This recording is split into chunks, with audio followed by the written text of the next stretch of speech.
Hey, this is Logan Wolf, your missionary to the state of Utah. I wanted to share a quick story with you.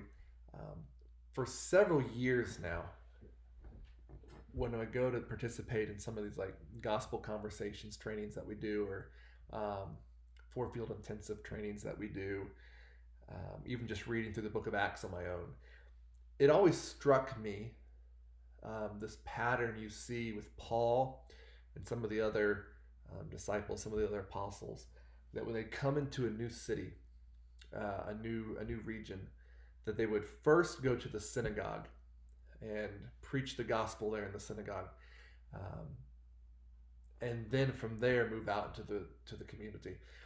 And I've wrestled. I mean, it just every time I see it, it just keeps like, what do I do with that? Because it is a pattern.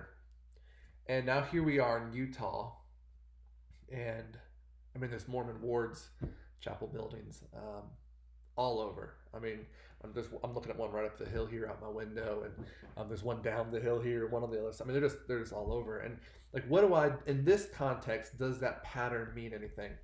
And it's so interesting. So in my peer-to-peer coaching group that I lead, um, half of that group, so three of those guys, are former Mormons, and we were going through Acts 13 or 14 just recently, and one of those brothers points out that same pattern and says, guys, I've been reading this in Acts for a number of months or whatever now, and I see this pattern, and I feel like God is telling me, because I'm former Mormon, because I'm from here, that maybe that like I should go do that. I should go in during their testimony service they have once a month, and I should just share my testimony of Jesus Christ. And man, we encouraged that brother and we prayed for that brother, and I thought that was great. Yeah, I mean, obviously, I'm not from Utah. I'm not former Mormon. I don't think it has. I don't think it's my place. I wouldn't have the impact um, that this brother has. So he did that this past Sunday. This is actually the brother from Milford. You've seen me talk about him in some of my ministry updates. So I'm going to share with you. I just got off of a Zoom meeting with him. I'm going to share with you the story of what happened Sunday and just kind of what went down there in Milford. And I just encourage you to continue to pray for this brother and the work here in Utah, and specifically even down there in southern Utah and Milford, that God would continue to open doors, give him favor, give all of us laboring here favor, that we could see men and women come to Christ. So here's his story. So I am, I guess this last weekend, this Sunday, Fast and Testimony Sunday in the Mormon church, my wife and I, we went and attended some services there. It felt weird because it's been 8 years since I've stepped foot in one of those buildings. So the entire spirit felt kind of weird. The air, everything being there.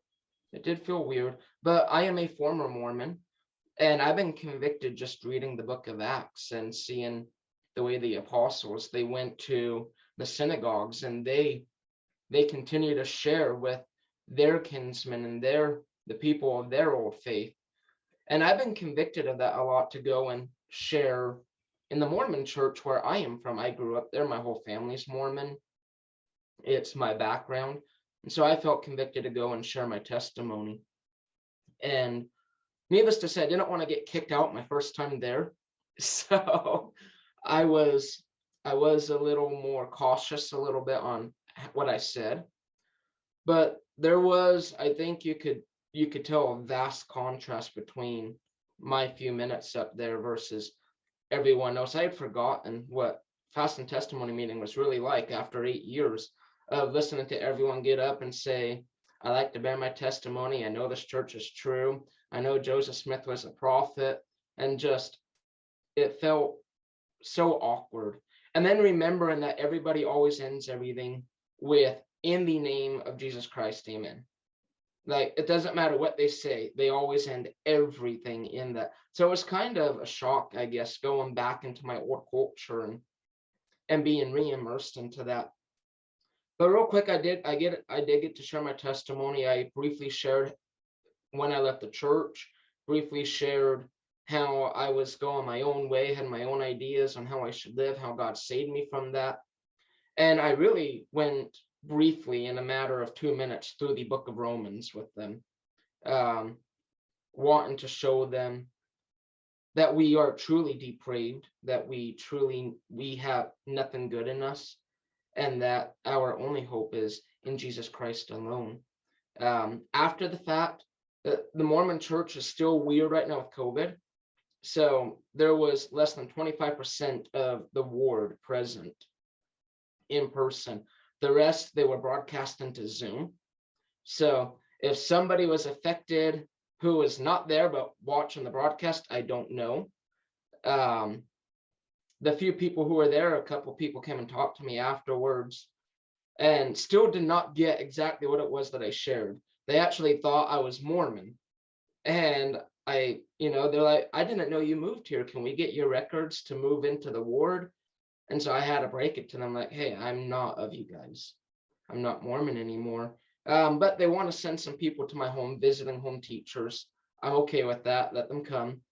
Um, we will share the gospel with them. And I'm planning on either this next Fast and Testimony Sunday or the one after doing it again. So that's just kind of the rundown of what happened, what we're doing. But I know God is moving here. I know He is.